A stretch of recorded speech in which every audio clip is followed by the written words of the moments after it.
তোমার আপদ বিদায় হয়েছে। আল্লাহর দরবারে শুকরিয়া। এই কাজ করলে কেমন হয় বলো তো ভাবি? কি কাজ? সিকিউরিটিকে বলে রাখলাম আমি বাসায় থাকা অবস্থায় যেন এই মেয়েটাকে অ্যালাউ না করে। তানিয়ার হাসি চেপে রাখতে পারে না। ভাবির হাসি দেখে রৌনক বলে, হে সোনা please, she is has a pain in that head. Chitralekha বেশ সময় নিয়ে শাওয়ার নিয়েছে। এই বাড়িতে প্রবেশ করার পর থেকে একে একে যা দেখছে সব মিলে শরীরে ক্লান্তি জেঁকে বসেছে। তাই অতিরিক্ত সময় নিয়ে শাওয়ারের নিচে দাঁড়িয়েছিল সে। শুধু শরীর নয়, মনটারও যেন গোসল হয়ে গেছে। যথেষ্ট ফুরফুরে লাগছে। কাপড় বদলে ভেজা চুল টাওয়ালে জড়িয়ে নিয়ে চিত্রলেখা যেই নব ঘুরিয়ে দরজা খোলার চেষ্টা করে অমনি সতর্ক হয় সে। দরজাটা খুলছে না। টের পায় দরজা আটকে গেছে। দুহাত বাড়িয়ে ভেতরের দিকে জোরে টানে, তবুও কাজ হয় না। দরজাটা লক হয়ে গেছে। নবের লকটা কি আটকে গেল?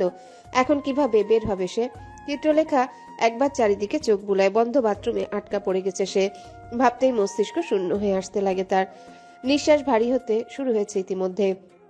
আরো কয়েকবার নব ধরে টানে সে। জোরে জোরে বাড়িও দেয় কয়েকটা, সেই সঙ্গে ডাকেও।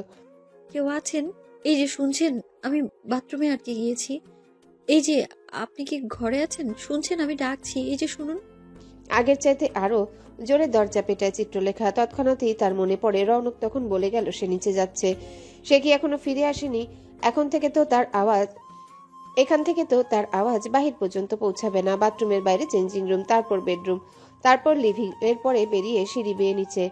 এদিকে কেউ না আসলে তো টের পাবে না সে বাথরুমে আটকে আছে। এখন কি উপায় হবে? ভাবতেই চিত্রলেখার চোখ মুখ শুকিয়ে আসতে লাগে। জলদি এখান থেকে বের না হলে যে কোনো মুহূর্তে জ্ঞান হারিয়ে ফেলবে সে। চিত্রলেখার অস্থিরতা বাড়ে। সজোরে দরজায় বাড়ি দিয়ে আর্তচিৎকার করতে লাগে। এই যে শুনছেন, আমি আটকে গেছি। এই যে রওনাক, রওনাক আপনি কোথায়? প্লিজ দরজাটা খুলুন, আমি আটকে গিয়েছি। রওনাক প্লিজ বের করুন আমায় এখান থেকে। রওনাক। তানিয়া রৌনকের কথোপকথন চলাকালীনই বাসায় প্রবেশ করে রাদিন। ওই ঘটনার পর আজই প্রথম দেখা হলো রাদিন ও তানিয়ার। আগের সময় হলে এতক্ষণে প্রিয় মানুষটার কাছে ছুটে যেত সে, কিন্তু আজ রাদিনকে দেখে আর ওখানে দাঁড়ায় না। প্রস্থান করার সময় রৌনককে বলে যায়, আমি মায়ের প্রেশারটা চেক করি। ততক্ষণে রাদিন এগিয়ে এসেছে রৌনকের মুখোমুখি। জিজ্ঞাসা করে, ঘটনা কি সত্যি নাকি রে? কোন ঘটনা? তুই বিয়ে করেছিস? করেছি তো। কাউকে কিছু না জানিয়ে কোনো সলা পরামর্শ ছাড়া বিয়ে করে ফেললি? কাকে জানাতে হবে? কার সঙ্গে পরামর্শ করব? মা আছে, আমি আছি। বড় ভাইকে কথা শেষ করতে না দিয়ে রৌনক বলে, বিয়ে তো আমি করবো, তাহলে তোমাদের কেন বলতে হবে? আর তোমার মনে হয় তুমি নিজে যা করেছো এরপর আমাকে পরামর্শ দেওয়ার আধিক্যতা রাখো? যে নিজের বিবাহিত জীবনটা ধরে রাখতে পারে না বা পারলো না, সে আমাকে বিয়ের পরামর্শ দেবে? হাস্যকর কথা বলে ভাইয়া। এসব বাদ দিয়ে বলো, এতদিন পর কি মনে করে বাড়ি ফিরলে? রাদিনের মুখে কথা কোলায় না।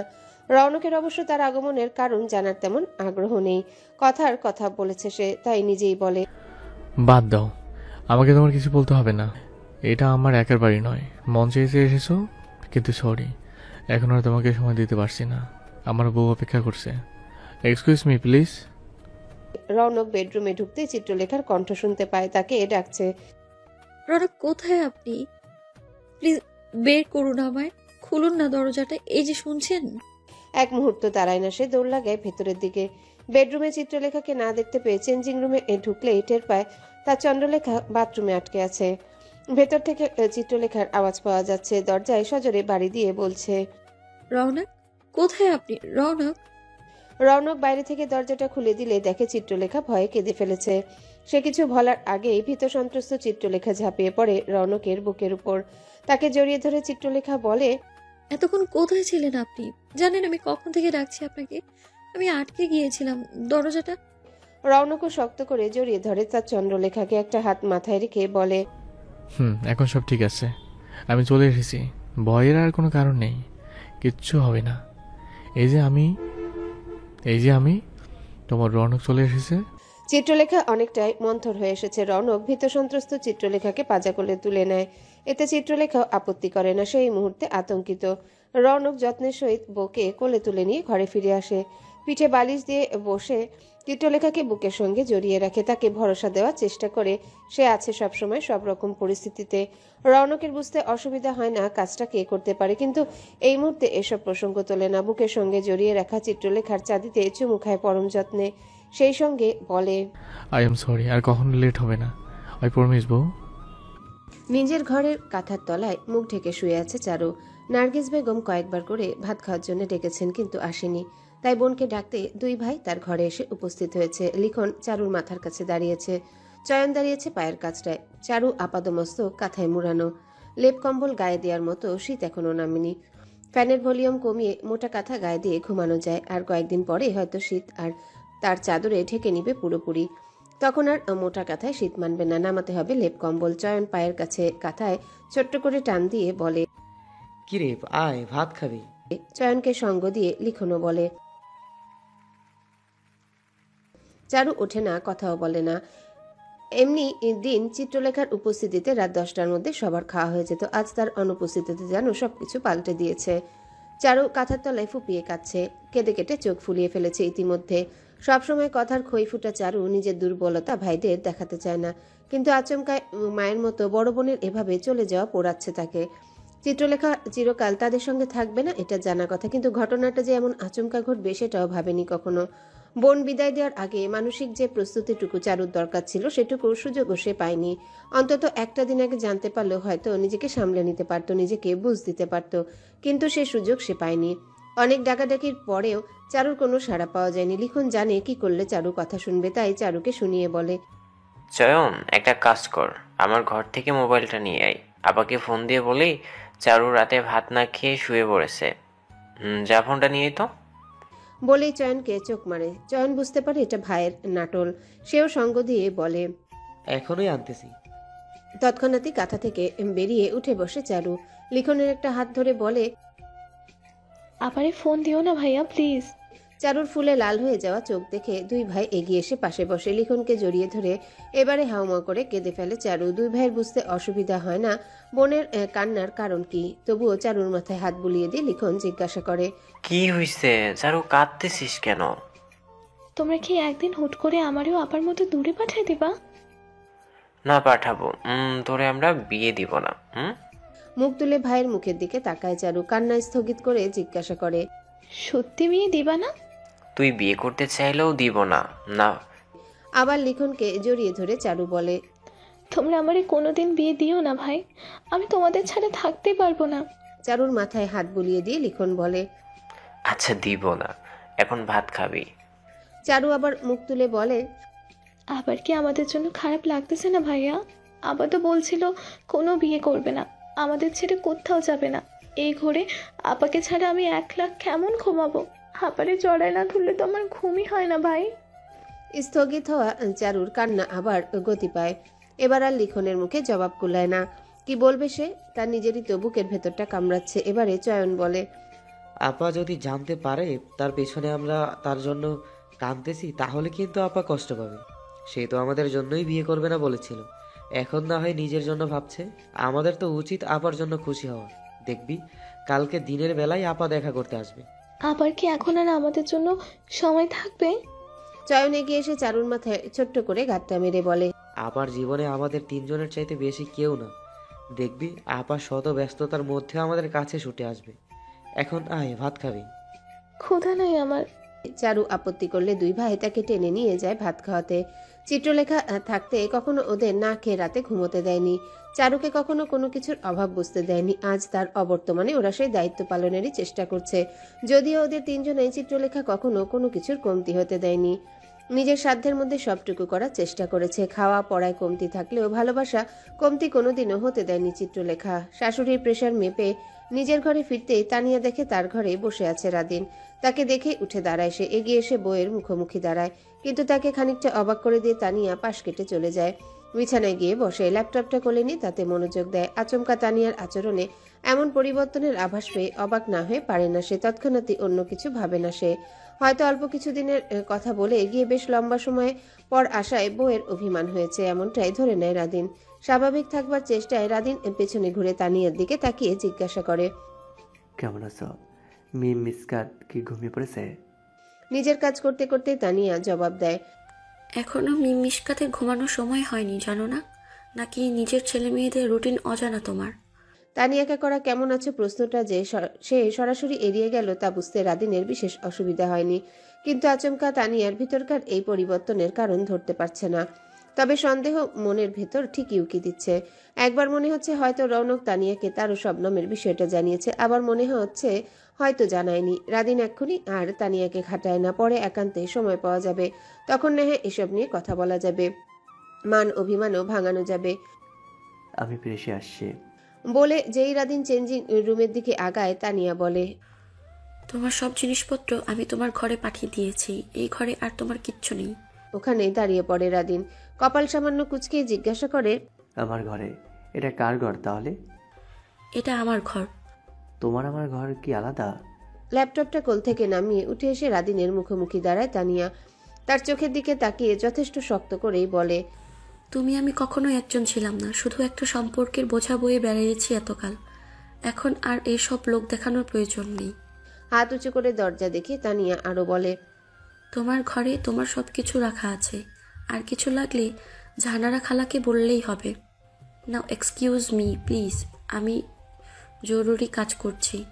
রাদিন হতভম্ব হয়ে দাঁড়িয়ে রয়। তাকে দাঁড়িয়ে থাকতে দেখে তাড়া দিয়ে তানিয়া বলে, লিভ রাদিন, আই ইউ টু ওয়ার্ক।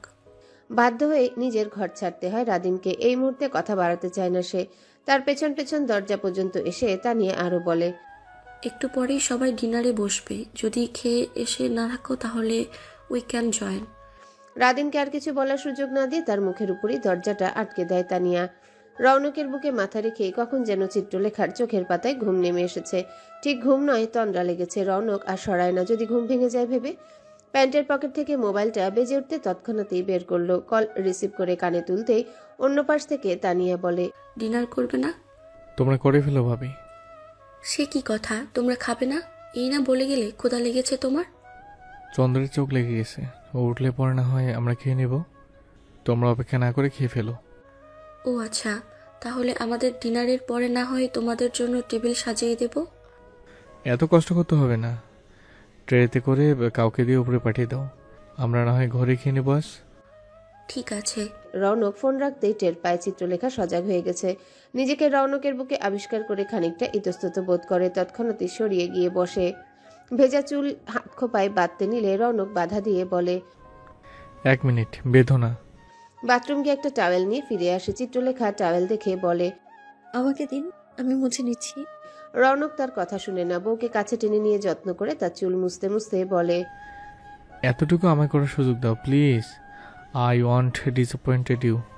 রুমের দরজায় কেউ নক করতে রৌনক গিয়ে খুলে দেয়। জাহানারা নিজে এসেছেন ওদের খাবার নিয়ে। ওনাকে দেখে রৌনক বলে, তুমি কষ্ট করে আসতে গেলে কেন বলো তো, অন্য কাউকে পাঠিয়ে দিতে। এগিয়ে এসে চিত্রলেখা চিবুক স্পর্শ করে চুমু খায় জাহানারা। বলে, আমার রনকের বউয়ের দায়িত্ব কি আমি অন্য কারো হাতে ছাড়তে পারি? চিত্রলেখা কেবল মুচকি হাসার চেষ্টা করে। ওদের খাবার দিয়ে জাহানারা চলে গেলে রৌনক বলে, উনি আমার বাবার দূর সম্পর্কের বোন হয়। আমার বুঝ হওয়ার পর থেকে ওনাকে আমাদের বাড়িতে দেখছি। সম্পর্কে আমার ফুপু হলেও আমরা খালা বলে অভ্যস্ত। মায়ের সঙ্গে সবসময় বোনের মতো থেকেছেন, তাই আমরা ছোট থেকে খালা বলে ডেকেছি। উনি কখনোই আপত্তি করেননি। আমাদের জন্য উনি আমাদের পরিবারের একজন সদস্য। আমি ভাইয়া অনেক সময় মাকে আমাদের কাছে পেতাম না, তখন এই জাহানারা খালাই নিজের ঘুম বিসর্জন দিয়ে রাতের পর রাত আমাদের খেয়াল রেখেছেন। মায়ের অবর্তমানে আদর স্নেহ দিয়েছেন, আমাদের খেয়াল রেখেছেন। ফস করে একটা নিঃশ্বাস ছেড়ে রৌনক আরো বলে, ভাবি কখনোই ওনাকে ছোট করে দেখেনি। জানি তোমাকে আমার আলাদা করে বলে দিতে হবে না, তবুও বলছি ওনার দিকে খেয়াল রেখো, আমরা ছাড়া মানুষটার আর কেউ নেই। চিত্রলেখা রৌনককে আশ্বস্ত করে বলে, আপনি চিন্তা করবেন না, আমি খালার খেয়াল রাখবো। আমি জানতাম তুমি রাখবে। এখন এসো ডিনারটা সেরে ফেলি। একটু উসখুস করে চিত্রলেখা বলে, আমার আর ক্ষুধা নেই। রুকুচকে তাকায় রৌনক জিজ্ঞাসা করে, শাওয়ার নিতে গিয়ে কি পানি খেয়েছো? চোখ বড় বড় করে তাকায় চিত্রলেখা। সেই সঙ্গে মাথা ঝাঁকায় রৌনক জিজ্ঞাসা করে, তাহলে ক্ষুধা থাকবে না কেন? আর সারাদিন ঠিকঠাক খেয়েছিলে কিছু? এবারেও মাথা ঝাঁকায় চিত্রলেখা। রৌনক হাত ধরে টেনে নিয়ে যায়। বাইরের রুমে খাবার দিয়ে গেছেন জাহানারা। চিত্রলেখাকে ইতস্তত করতে দেখে রৌনক জিজ্ঞাসা করে, কিছু বলতে চাও?